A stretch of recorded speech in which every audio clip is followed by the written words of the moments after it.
있습니다. 앞뒤에 계신 분들하고 이제 설 명절 다가오는데 뭐 수요 예배 때 또 만나실 수도 있겠지만 그래도 또 한 번 또 못 뵐 수 있는 분들도 혹 있을까 해서 행복한 설 명절 되십시오 하고 서로 한번 인사했으면 좋겠습니다.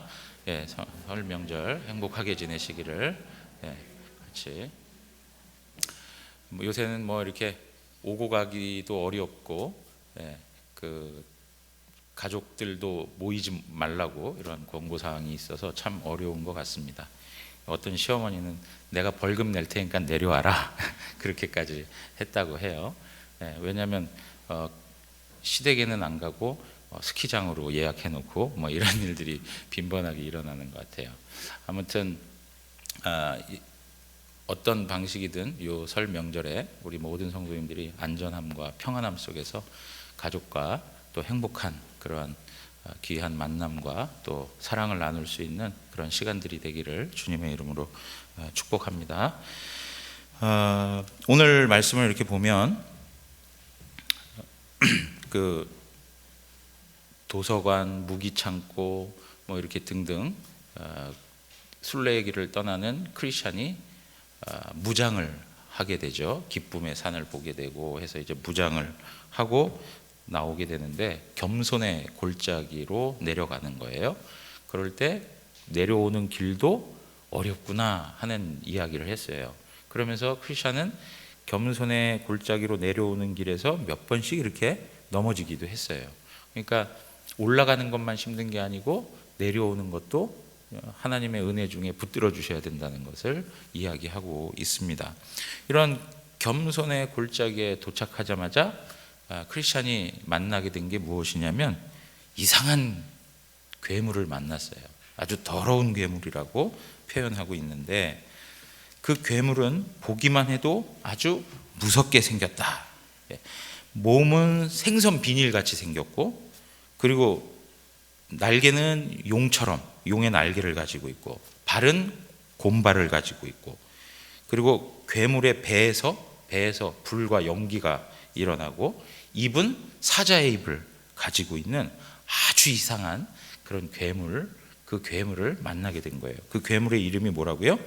아블론이라고 하는 괴물입니다. 여러분 오늘 우리 계시록 9장 11절에 있는 말씀을 읽었는데 히브리 말로는 아바돈이요 헬라어로는 아블론이다 라고 얘기했어요. 이는 무저갱의 사자라 그랬어요. 여러분 무저갱이라고 하는 건 뭡니까? 바닥이 없는 끝없는 구멍이에요. 끝없는 구멍, 바닥이 없어요. 어딘가 끝나는 지점이 없이 깊은 심연으로 계속 들어가는 거죠. 그곳에 사자라고 이야기하고 있어요. 그런데 아바돈이라는 말, 아블론이라는 말 자체가 어떤 의미를 가지고 있냐면 파괴자라고 하는 의미를 가지고 있어요. 파괴하는 거예요. 파괴. 그래서 이 파괴자는 이제 크리스천의 순례의 길을 막으면서 그의 길을 가지 못하도록 하는 것이죠.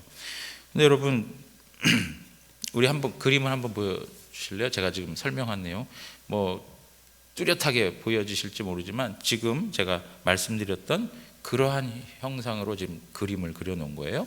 그럴 때 지금 크리스찬은 어떻습니까? 그 아블론과 이제 큰 싸움이 벌어지게 되는데 거기 보면 크리스찬이 굉장히 이렇게 몰리게 되는 상황들도 있어요. 그래서 나중에 보면 들고 있던 검도 칼도 놓치게 되는 그런 일들도 있고요. 오늘 여기 보시면 좀 더 위로 올려줘 보실, 아니 밑으로 내려 주실래요? 예, 보시면 뭐가 있습니까? 구원의 투구가 떨어져 있죠. 예, 투구가 떨어져 있어요. 그러니까 그만큼 싸움이 지금 맹렬하다는 것을 보여주고 있는 것입니다. 그래서 여러분 이러한 그 아블론과의 그 맞대결에서 아블론의 전략이 있었고 그거에 따른 크리스찬의 방법, 대응하는 반응이 있었어요. 그걸 우리가 잘 오늘 이 시간에 살펴볼 계획입니다. 여러분 사실 이러한 더러운 괴물, 이상하게 생긴 이러한 괴물들을 보면 당장에 어떤 마음이 들까요? 우리는 두려운 마음이 들 수밖에 없습니다. 당장에 드는 마음이에요. 그래서 마귀가 우리를 넘어지게 하는 그런 방식 중에 첫 번째가 뭐냐? 우리의 마음에 두려움을 조장하는 거예요. 두려움을. 우리로 하여금 앞으로 나갈 수 없도록 그리고 마음에 걱정과 근심과 염려가 가득 채워져 가지고 하나님을 전혀 의지하지 못하도록 만드는 것이 마귀의 전략이에요. 여러분, 이러한 방법을 썼던 대표적인 사람이 있습니다. 누구냐면 골리앗이었어요. 골리앗. 사무엘상 17장에 가서 보시면 10절에서 11절, 그 블레셋 사람이 또 이르되 내가 오늘 이스라엘의 군대를 모욕하였으니 사람을 보내어 나와 더불어 싸우게 하라 한지라. 11절에 보니까 사울과 온 이스라엘이 블레셋 사람의 이 말을 듣고 놀라 크게 어떻게 했어요? 두려워했다 그랬어요. 어느 누구도 그 골리앗을 대할 수가 없었어요. 두려움이 먼저 그들 마음 가운데 가득 차 있어가지고 조금도 거기서 헤어나올 수 없는 상황이었어요. 사단이 우리를 공격할 때 가장 많이 하는 것 중에 하나가 뭐냐? 바로 두려움을 조장하는 거예요. 두려움. 내 인생에 대한 불안함, 앞날에 대한 불확실함, 끊임없는 걱정과 끊임없는 염려, 근심들을 마음에 가득 채워가는 거예요. 그걸 통해서 그냥 싸움하기 이전에 우리의 다리를 흔들어 놓고 그냥 그 자리에 주저앉게 만드는 것이 바로 사단의 전략이에요. 여러분, 우리가 길을 가다가 정말 이상한 괴물을 만나는, 뭐 괴물 아닐지라도 큰 개 하나만 만나도 당장에 멈칫하면서 우리 마음이 불안함 그리고 두려움을 경험할 때가 있잖아요. 그럴 때 어떻게 해요? 이걸 지나갈까 말까, 지나갈까 말까. 어제도 저녁 식사 끝나고 잠깐 산책을 좀 하니라고 걷는데 앞에 개가 있는 거예요. 개가 막 오더라고요. 막 우리 이렇게 열심히 걷다가 뒤로 돌아 이거 그리고 뒤로 이렇게 돌아온 적이 있어요. 개만 보면 하여튼 뭐 그냥 뒤로 돌아가 해가지고 바로 그냥 자동적으로 뒤로 돌아가죠. 이렇게 갔는데 여러분, 마주하고 싶지가 않은 거예요. 그것을 넘어가고 싶은 마음이 없는 거죠. 왜? 두려운 마음이 드니까. 그런데 여러분 보세요. 크리스천도 똑같은 고민을 하는 거예요. 우리 셜록 역정의 내용을 보면 크리스천이 고민을 해요. 다시 뒤로 돌아갈까? 아니면 그냥 지금 버티고 서 있어야 될까? 고민을 하고 있어요. 그런데 돌아가자 하니까 뭐가 문제인지 알아요? 돌아가자고 등을 돌리려고 하다 보니까 등은 완전히 무장 해제 상태인 거예요. 등에는 그 무기로 덮어 있는 상황이 아닌 거예요. 그러니까 만약에 아블론이 화살을 쏴서 그냥 그 등에 맞는다면 그냥 죽을 수밖에 없는 상황인 거죠. 그러니까 어떻게 하느냐? 나는 돌아갈 수가 없는 상황이 된 거예요. 나는 오직 앞으로만 가야 되는구나 라는 생각을 하는 거예요. 뒤로 돌았다가는 화살에 맞아 죽겠구나 하는 생각을 갖고 앞으로 나가기를 결정하는 거예요. 여러분, 우리가 두려움을 조장하고 있는 마귀의 전략에 있어서 우리가 취할 수 있는 방법이 무엇이냐면 앞으로 전진하는 거예요. 앞으로 전진하는 거예요. 그 마귀를 대적하겠다 하는 마음을 갖는 거예요. 여러분, 야고보서 4장 7절에 보면 우리 함께 다 같이 읽겠습니다. 그런즉 너희는 하나님께 복종할지어다 마귀를 대적하라 그리하면 너희를 피하리라. 마귀를 대적하라는 거예요. 마귀에게 대해서 물러서지 말고 등 돌리지 말라는 거예요. 앞으로 나가라는 거예요. 누굴 의지하고요? 하나님 그분을 의지하고 그분에게 복종하면서 마귀를 대적하라는 거예요. 그러면 마귀가 피하게 된다는 거예요. 여러분, 우리의 영적 전쟁의 하나의 원리 중에 가장 중요한 내용은 뭐냐? 하나님을 신뢰하고 마귀를 대적하는 거예요. 하나님을 신뢰하고 마귀를 대적하는 거예요. 여러분, 마귀는 다양한 삶의 내용들을 끄집어가지고 우리의 마음을 불안하게 만들어요. 자식 문제, 경제적인 문제, 미래에 대한, 앞날에 대한 직장 문제, 여러 가지 많은 문제들을 끄집어와가지고 우리 마음을 불안하게 한다고요. 하나님을 신뢰하지 못하게 해요. 하나님을 의지하지 못하게 해요. 걱정, 근심에 쌓여서 기쁨을 잃고 살아가게 만들어요. 그럴 때에 어떻게 해요?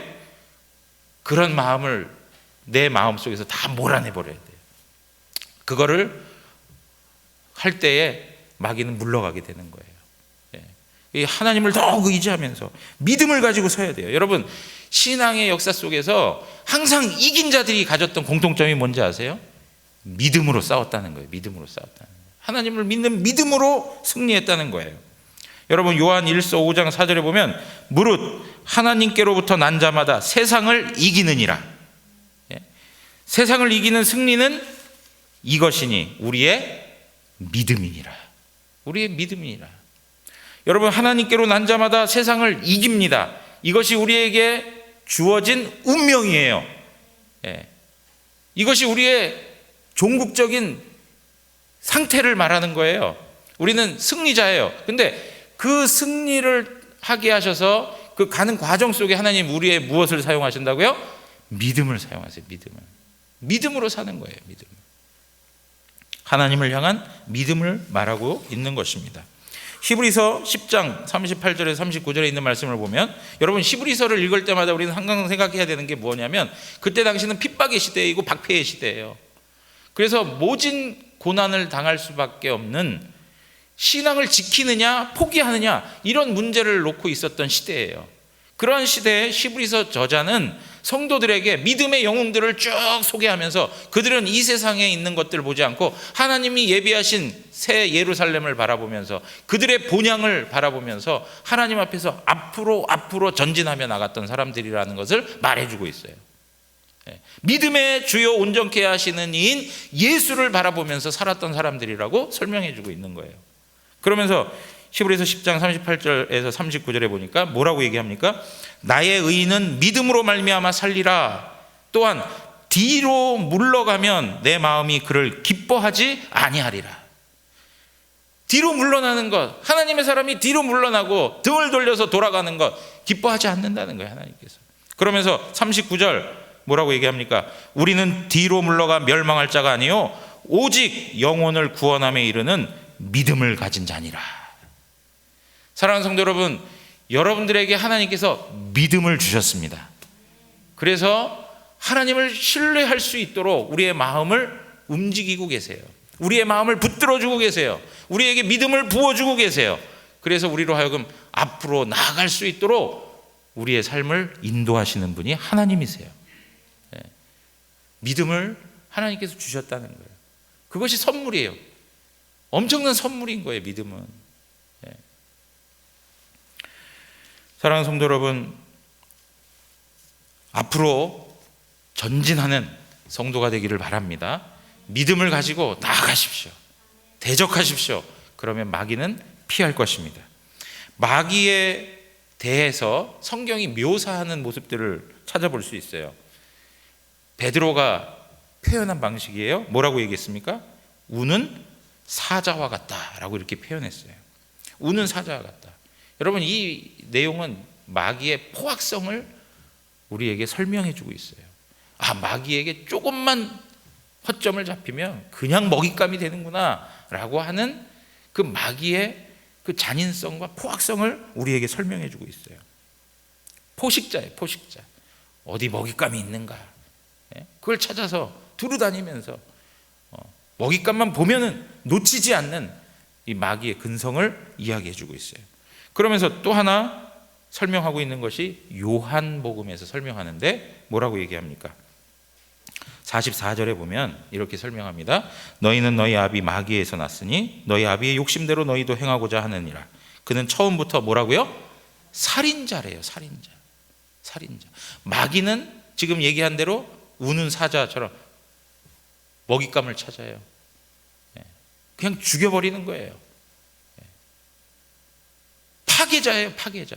아블론, 아바돈, 파괴자라고 이야기하는 거예요. 마귀에게 사로잡히면 그렇게 되는 거예요. 그런데 그렇게 자기가 포식하기 위해서, 그렇게 먹잇감을 찾아서 완전히 파괴하기 위해서 어떻게 하느냐? 그 뒤에 있는 말씀을 보니까 진리가 그 속에 없으므로 진리에 서지 못하고 거짓을 말할 때마다 제 것으로 말하느니 이는 그가 거짓말쟁이요 거짓의 아비가 되었습니다. 그렇게 먹잇감을 얻어내서 자기가 그 먹잇감을 먹어치우기까지 어떤 방법을 동원해요? 거짓말을 동원한단 말이에요. 거짓을 쓴다는 거예요. 가장하고 다가와요. 거짓되게 다가와요. 그래서 성도들의 마음을 흔들어 놔요. 혼란스럽게 해요. 굉장히 복잡하게 만들어요. 네. 여러분, 이러한 내용들을 보면서 우리가 지금 그 사탄이, 마귀가 다가와서 크리스찬의 삶을 무너뜨리려고 하는 이러한 모습들을 우리가 살펴볼 때, 지금 이 마귀의 이 두 가지 특성, 파괴하고 포식하려고 하고, 그리고 그것을 위해서는 거짓을 일삼는 그 특징을 우리가 염두에 두고 이 말씀 그 내용들을 하나씩 살펴보면 조금 더 우리가 분명하게 이해가 될 거라 생각합니다. 여러분, 두려움을 조장하는 것을 이제 넘어서서 마귀는 어떤 일을 하느냐? 소속에 대해서 헷갈리게 만들어요. 소속에 대해서. 여러분, 크리스찬에게 뭐라고 얘기하는지 아세요? 너는 원래 내 부하였다. 너는 나의 부하였어. 나의 종이었어. 근데 왜 나를 배반하고 도망쳤냐? 그러면서 하는 말이, 너가 만약에 다시 돌아온다면 너가 도망친 일은 없던 일로 해주겠다. 그리고 조금 형편이 좋아지면 너에 대해서 모든 것을 더 후대해 줄 거야. 더 좋게 해줄 거야. 그러니까 이 길 가지 말고 나와 함께 나의 고향으로, 우리의 집으로 가자. 이렇게 설득을 하는 거예요. 여러분, 이러한 것 하나하나가 전부 뭡니까? 다 거짓말이에요. 거짓말이에요. 다 거짓말이에요. 달콤한 말로 이야기하는 거예요. 사단이 계속적으로 속삭이는 거예요. 야, 너는 내 편이야. 너는 내 사람이야. 너가 왜 거기 가서 있어야 돼? 내 편에 서봐. 내가 너 있는 모든 것을 다 해줄 거야. 다 해줄 거야. 너 행복을 원해? 만족을 원해? 인생의 위로를 원해? 다 해줄 거야. 그래서 어떻게 해요? 우리로 하여금 헛된 것에 마음을 가게 해요. 그 거짓된 말에 넘어가서 쓸데없는 거에 우리 인생을 낭비하게 만들어요. 이것이 바로 사탄의 전략인 거예요. 그런데 결과적으로 보면 어떤 일들이 벌어지느냐? 죄의 종이 되어 노예가 되어 아주 비참한 모습을 경험하게 돼요.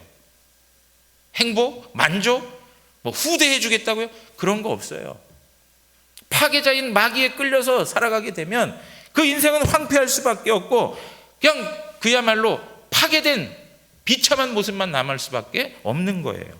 여러분들 지금까지 한번 생각해 보세요. 죄를 따라서 살았던 사람들 치고 누가 그렇게 성공한 사람들이 있습니까? 여기서 성공이라고 하는 것도 인생의 진정한 의미에서, 영적인 의미에서 말하는 것이죠. 아무리 이 세상에서 많은 돈을 벌고 부자가 되어서 떵떵거리며 산들, 그의 인생이 성공한 인생이라 말할 수 있을까요? 역시 비참한 인생을 살아갈 수밖에 없는 거예요. 여러분, 이러한 일들에 대해서 크리스찬은 뭐라고 얘기하냐면 이렇게 얘기해요. 그래, 너의 말이 맞아. 나는 너의 도시에서 살았던 사람이야. 그러나 나는 이제 더 이상 죄와 더불어 살고 싶지 않아. 나는 이제 하나님께 드려진 사람이다 라고 이렇게 얘기해요. 나는 하나님께 완전히 드려진 사람이다. 나는 그러므로 돌이킬 수가 없어. 나의 소속은 하나님께 속한 것이지 너에게 속한 것이 아니야 하고 정확하게 자기의 신분, 소속을 설명하고 있어요. 로마서 6장 1절에서 4절에 보면, 그런즉 우리가 무슨 말을 하리요? 은혜를 더하게 하려고 죄에 거하겠느냐? 그럴 수 없느니라.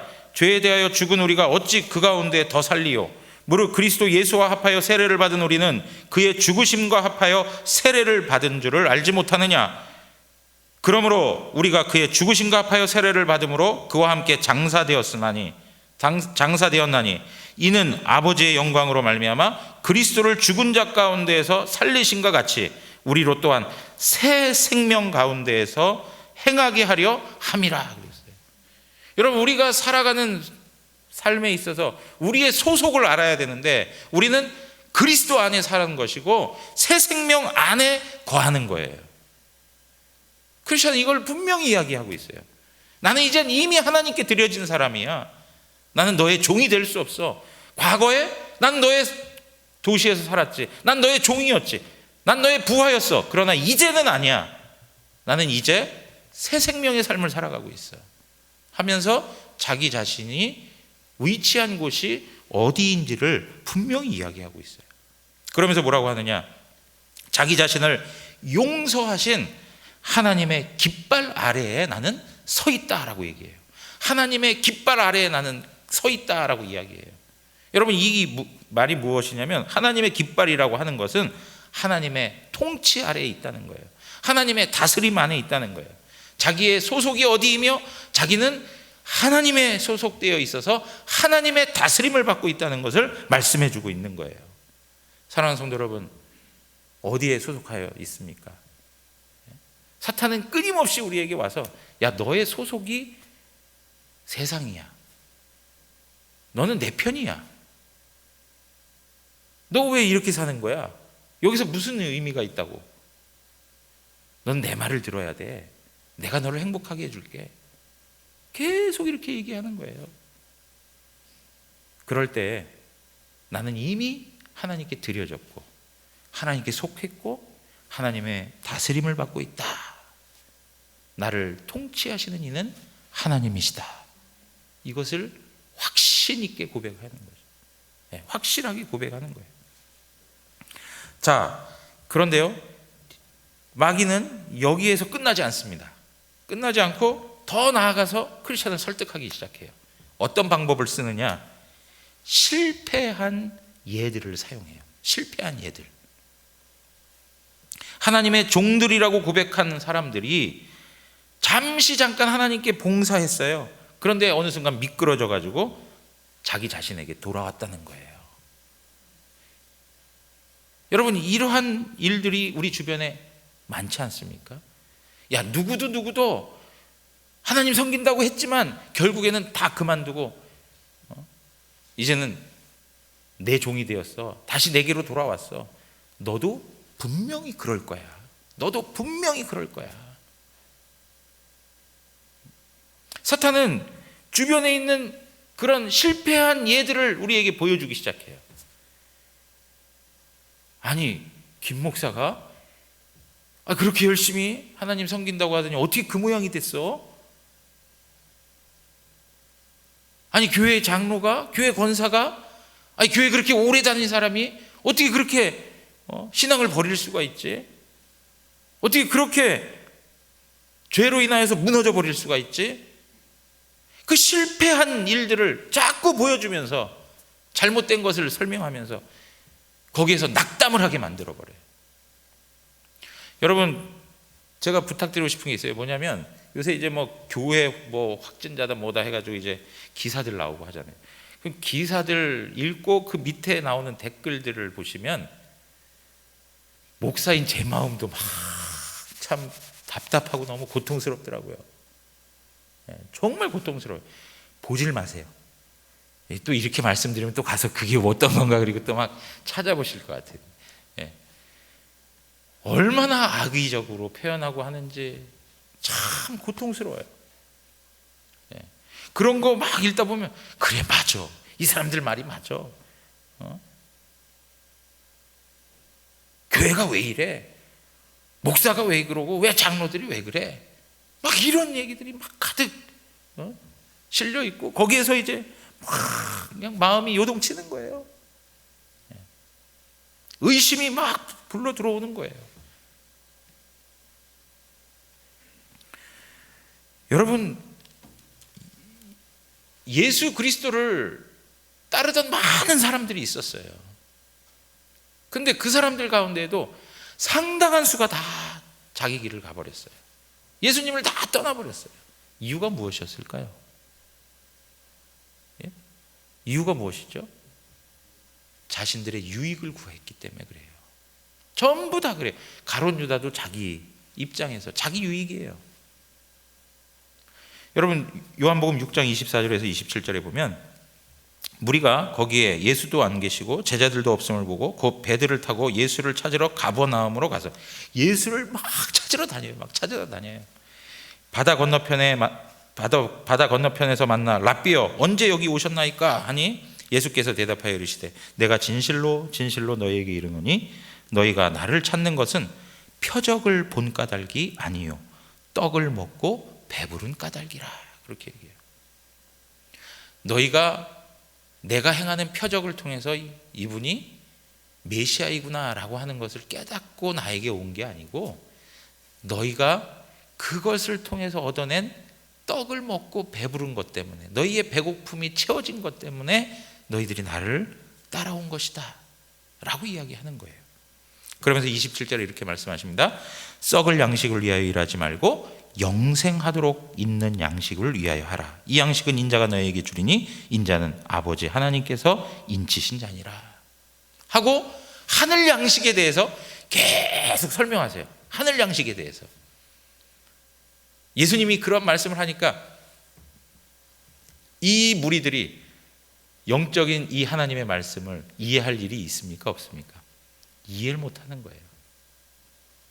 그런 얘기를 한참 하고 나니까 66절에서 69절에 이렇게 표현하고 있어요. 그때부터 그의 제자 중에서 많은 사람이 떠나가고 다시 그와 함께 다니지 아니하더라. 많은 사람들이 예수님을 떠나가고 그 후로부터는 예수와 함께 다니지 않았다라고 얘기해요.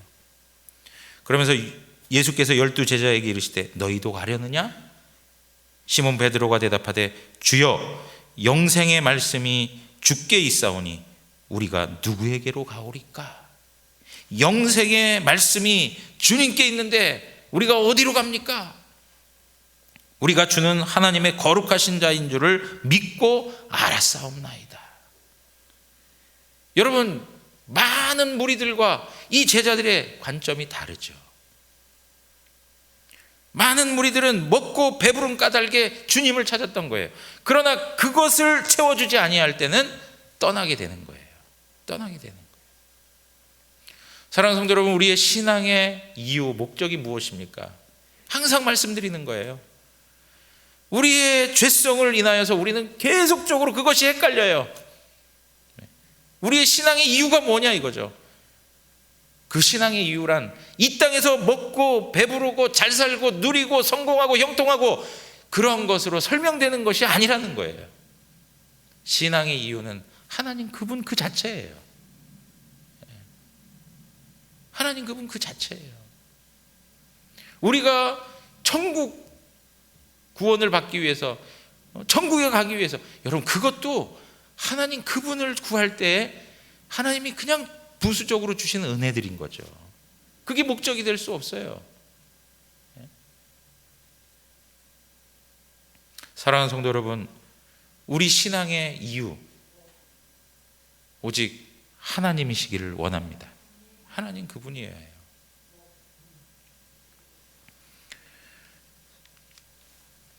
사랑하는 성도 여러분, 크리스찬이 아블론에게 이야기합니다. 나는 믿음을 하나님께 드렸다. 그리고 나는 그분에게 충성하기로 서약을 했다. 그러므로 나는 돌이킬 수가 없다. 그들은 주님을 떠나갔는지 모르겠지만 나는 주님께 드리기로 결정을 했고 나는 그분에게 충성하기로 서약했기 때문에 나는 돌이키지 않을 것이다. 단호하게 이야기하는 것입니다. 여러분, 그래서 우리 신앙생활을 할 때 보면 신앙적 단호함이 필요할 때가 있어요. 신앙적 단호함. 마귀하고 계속 무슨 대화를 해가려고 하지 마십시오. 어떤 때는 단호하게 진리 가운데 서서 그 모든 걸 그냥 잘라버려야 돼요. 끊임없이 유혹하려고 하고 우리를 설득하려고 하고 우리로 하여금 유혹에 넘어지게 하려고 하는 그 대화 속에 우리 스스로가 끌려갈 수가 있어요. 단호하게 선을 그어야 돼요. 그리고 나는 하나님께 충성하기로 했노라 라고 얘기해요. 최후 승리를 얻기까지 주의 십자가 사랑하리. 빛난 면류관 받기까지 험한 십자가 붙들겠네. 여러분, 이러한 신앙의 고백들을 가지고 끝까지 하나님 따라가는 것이 성도의 모습입니다. 여러분, 이 세상에 수많은 사람들이 다 하나님을 떠나고 하나님에 대하여서 잘못된 생각들과 그 이론들을 가지고 살아간다 하더라도 우리는 그들의 모습을 보고 우리의 신앙의 노선을 결정하는 게 아니고 하나님 말씀에 토대하여 우리의 신앙이 세워져야 되는 거예요. 다른 사람들의 흐름, 대세에 우리의 신앙을 설정하려고 하지 마시고 하나님 말씀에 우리의 신앙을 세우셔야 돼요.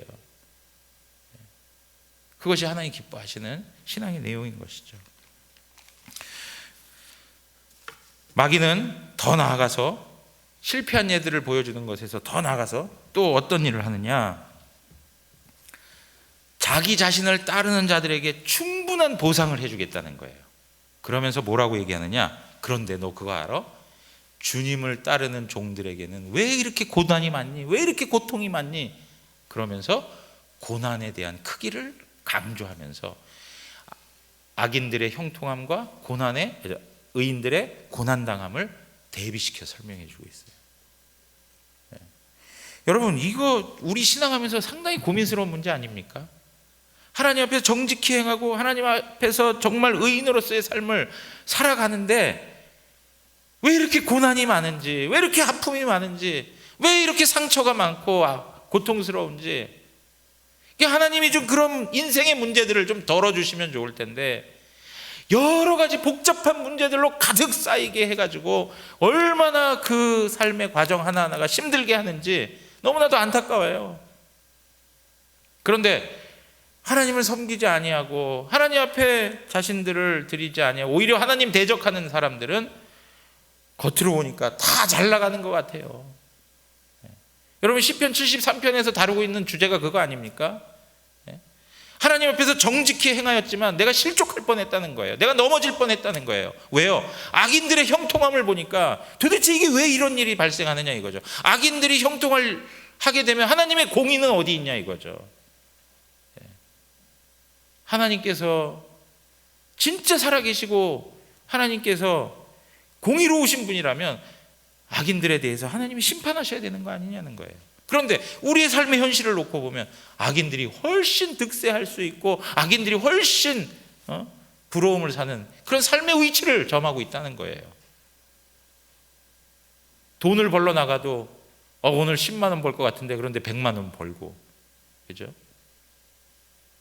그리고 교만한 목걸이들을 주렁주렁 달고 교만하게 으름장을 놓고 막 해도 하나님이 그냥 그대로 내버려 두고.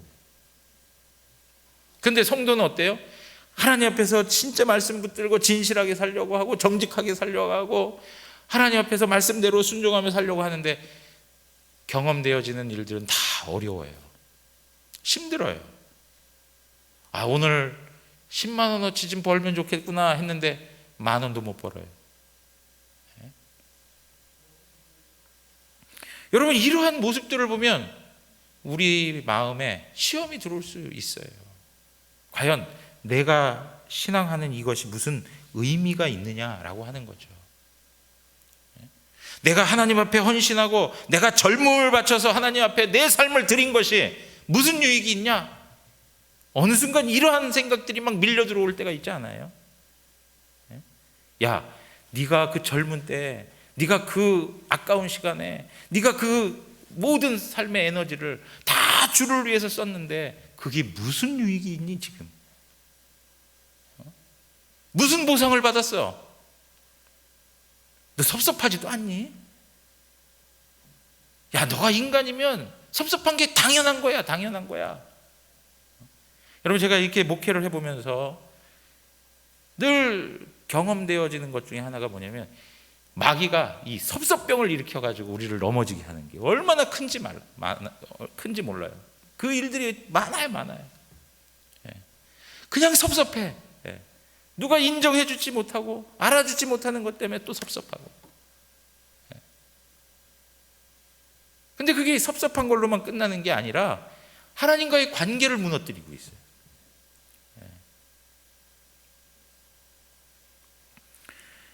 여러분, 우리의 삶에 이러한 모습들이 늘 다가오는 거예요.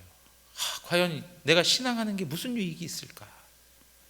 내가 오늘 이 저녁에 나와서 예배하는 게 무슨 의미가 있을까?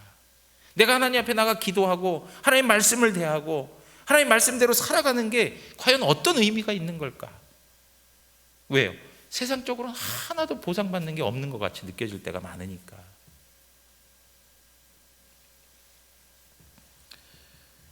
그런데 여러분, 시편 66편 10절에 이런 말씀이 있어요. 하나님이여, 주께서 우리를 시험하시되 우리를 단련하시기를 은을 단련함 같이 하셨으며.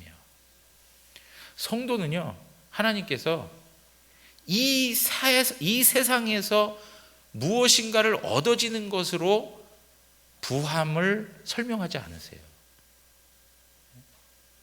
성도의 영광은 이 세상의 것으로 설명되는 게 아니라는 것이죠. 성도의 영광은 항상 하나님의 나라를 통해서 우리에게 허락해 주시고 있어요. 하나님의 나라. 영적인 것이죠. 영적인 것. 물론 이 땅을 살면서 육체적으로 필요한 것들을 주시는 것도 하나님이세요. 하나님께서 그러한 복도 주시는 건 사실이에요. 그러나 이 세상에서 아무리 잘 살고 아무리 못 산들, 여러분 사는 과정들이 그 종국의 일들을 보면 다 같은 거예요. 제가 오늘 아침에도 그런 말씀드렸죠. 먼지를 끌어모으는 일을 한들 먼지 덩어리밖에 아니에요. 하나님 앞에서 영적인 존재로 하나님과 교제하며 살아가는 것이 복이에요. 우리의 삶의 고난을 통하여서 우리가 연단되어지고 다듬어지고, 그래서 하나님 앞에서 더 거룩하고 하나님의 형상을 닮아가는 사람으로 변화되어져 가는 것 자체가 우리에게 있어서 복인 거예요. 복인 거예요. 왜요? 그러한 과정을 통해서 하나님께서 우리에게 완전하게 예비하신 하나님 나라의 모든 은혜들을 받아 누릴 수 있기 때문에 그렇죠. 여러분, 우리는 늘 그런 생각을 할 때가 많아요. 성도는 질병도 걸리지 말아야 되고, 성도는 사업도 잘 돼야 되고, 삶의 어떤 실패도 하지 말아야 되고, 그런 생각할 때가 많은 것 같은데 그렇지 않아요. 질병 걸릴 수도 있고 사업이 망할 수도 있어요. 어려운 과정들을 하나하나 밟아갈 수 있어요. 그것이 하나님 앞에 영광이 되지 않는다? 아니요, 그렇지 않아요. 죄가 아닌 이상 하나님께 다 영광이 될 수 있어요. 여러분, 하나님께 영광이 되지 못하는 건 다른 게 아니고 죄 짓는 게 영광이 되지 못하는 거예요. 죄 짓는 게 아니고 고난당하는 거, 하나님 말씀 지키다가 고난당하고 하나님 말씀 지키다가 어려움과 그 고통과 상처, 아픔을 경험하는 일들, 이거는 다 하나님께 영광이 돼요.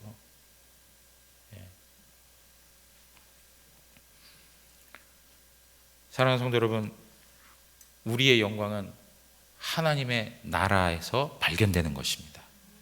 하나님 나라에서. 그리고 로마서 한번 보죠. 로마서에 있는 말씀, 시간이 지금 가서 로마서 8장입니다.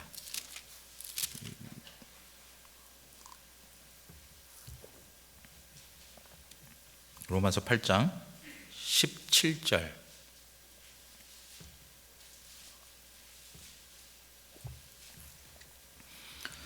자녀이면 또한 상속자, 곧 하나님의 상속자요, 그리스도와 함께한 상속자니 우리가 그와 함께 영광을 받기 위하여 무엇도 함께 받아야 된다고요?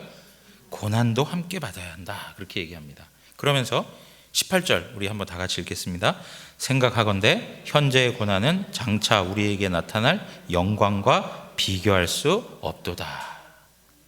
여러분, 하나님께서 주시는 상속자로서 하나님의 모든 상속을 받아 누리기 위해서는 모두요, 고난도 받아야 된다. 그러면서 현재 우리가 당하고 있는 이 고난은 우리에게 나타날 영광하고는 비교할 수도 없다라고 이야기해요. 그러면서 그 다음에 나오는 쭉 내용들을 보면 자 보십시오. 이 땅에 있는 인간들의 고통이 있다는 것을 이야기해요. 피조세계도 고통하고 있고 우리도 고통하고 있어요. 자 23절 보세요. 그뿐 아니라 또한 우리 곧 성령의 처음 익은 열매를 받은 우리까지도 속으로 탄식하여 양자될 것 곧 우리 몸의 속량을 기다리느니라. 우리가 소망으로 구원을 얻었음에 보이는 소망이 아니니 보는 것을 누가 바라리요? 여러분, 우리의 소망은 보이지 않는 것을 보는 거예요. 그러면서 만일 우리가 보지 못하는 것을 바라면 참으로 기다릴지라. 이와 같이 성령도 우리 연약함을 도우시나니 우리는 마땅히 기도할 바를 알지 못하나 오직 성령이 말할 수 없는 탄식으로 우리를 위하여 친히 간구하시느니라. 여러분, 이 땅을 살아가면서 고난당하고 아파하고 힘들고, 그리고 하나님께서 완전히 우리를 구속해 주시는 그 영광, 그 소망을 얻어내기까지 이 땅을 살아가는 동안 성령께서 우리 연약함 속에 함께 해주시고 우리를 위하여 기도해 주시고 있다는 거예요. 그러면서 마음을 살피시는 이가 성령의 생각을 아시나니 이는 성령이 하나님의 뜻대로 성도를 위하여 간구하심이니라. 그러면서 28절에 이렇게 얘기합니다. 우리가 알거니와 하나님을 사랑하는 자 곧 그의 뜻대로 부르심을 입은 자들에게는 모든 것이 합력하여 선을 이루느니라. 우리의 결과, 우리의 궁극적인 운명, 이거는 하나님께서 미리 벌써 예비하신 거예요. 선으로 가게 돼 있는 거예요. 하나님의 영광을 누릴 수 있도록 이미 정해진 거예요. 그래서 뭐라고 얘기합니까? 그 뒷부분 생략하고 30절 우리 다 같이 한번 읽겠습니다. 또 미리 정하신 그들을 또한 부르시고 부르신 그들을 또한 의롭다 하시고 의롭다 하신 그들을 또한 영화롭게 하셨다. 영화롭게.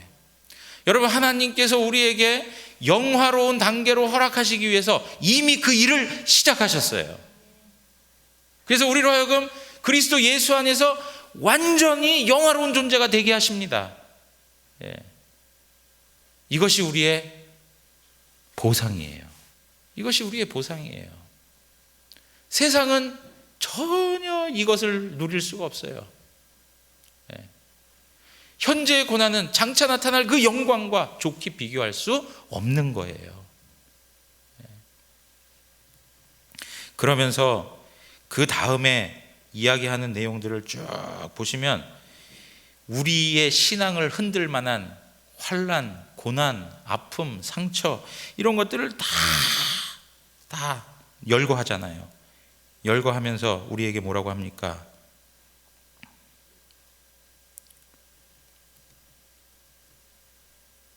(37절에) 이렇게 얘기합니다. 우리 함께 또 읽겠습니다. 37절입니다. 그러나 이 모든 일에 우리를 사랑하시는 이로 말미암아 우리가 넉넉히 이기느니라. 여러분, 하나님께서 우리를 지게 하는 인생으로 끝나게 하신 게 아니고 이기게 하십니다. 이기게 하세요. 종일 죽임을 당할 것 같은 그러한 고통과 아픔 속에서도 하나님께서 우리를 이기게 하세요. 우리를 사랑하시는 그분이 이기게 하신다.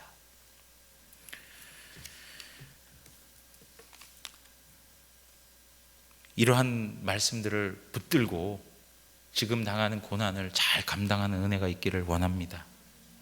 그리고 마귀는 더 나아가서 이렇게 얘기해요. 크리스찬의 잘못을 다 끄집어내면서 그를 정죄해요. 야, 너가 절망의 수렁에 빠졌었잖아. 너가 잠들어 버렸었잖아. 너가 두루마리 잃어버렸던 것, 그거 너 다 잘못한 거 아니야? 그러고서 무슨 순례 얘기를 한다고 그래? 그러면서 그가 저질렀던 모든 잘못된 것들을 다 끄집어내면서 그를 정죄해요. 여러분, 우리 신앙생활 할 때 사탄이, 마귀가 다가와서 우리를 넘어지게 하는 방법 중에 하나가 뭐예요? 정죄하는 거예요. 야, 네 그 꼴을 하고도 무슨 성도라고 그래? 차라리 때려쳐라, 때려쳐. 너가 하나님의 자녀라고? 야, 세상 사람들이 다 웃겠다. 너 같은 인간이 하나님 자녀라고 하면 뭐예요? 파리도 새라고 그러겠다. 뭐 말도 안 되는 그런 거 아주 다 계속 우리 이야기하는 거예요. 어떻습니까? 마음이 무너지죠. 여러분, 그 말씀 알죠? 루터가 종교개혁을 하려고 하는데 영적 전쟁이 너무 심했어요. 사탄이 와가지고 너 잘못한 게 얼마나 많아, 이렇게 잘못했는데 네가 무슨 종교개혁을 한다고 그래? 네가 뭐가 바르다고? 루터가 책상에 있었던 잉크병을 막 내던지고 그러면서 그만큼 영적 전쟁이 심했던 상황이었죠. 그러면서도 루터가 그래요. 그래, 나는 죄인이다. 내가 지은 모든 건 내가 다 그렇게 했던 거 사실이다. 그러나 나의 주 예수 그리스도께서 나의 모든 죄를 다 용서해 주셨다. 여러분, 지금 크리스찬도 동일하게 얘기하고 있어요. 핑계대지 않아요. 나 그런 적 없어. 내가 그렇게 한 거 어쩔 수 없는 일이었어. 뭐 이렇게 핑계대지 않아요. 정직하게 얘기해요. 그래, 난 그렇게 했었어. 네가 말한 대로 나는 그런 죄인이야. 그러나 분명한 건 뭐냐? 우리 자비로우신 하나님 아버지가 그리스도 예수 안에서 나의 모든 죄를 다 덮어주셨어. 이것을 확실하게 선언하는 거예요. 확실하게. 사랑하는 성도 여러분, 동이 서에서 먼 것 같이 우리 죄가를 우리에게서 멀리 옮기셨도다. 이것이 우리에게도 동일하게 적용되는 말씀입니다.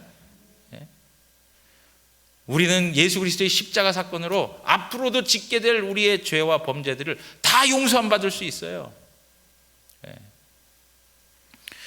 에베소 3장 12절에 보면 우리가 그 안에서 그를 믿음으로 말미암아 담대함과 확신을 가지고 하나님께 나아감을 얻자 그랬어요.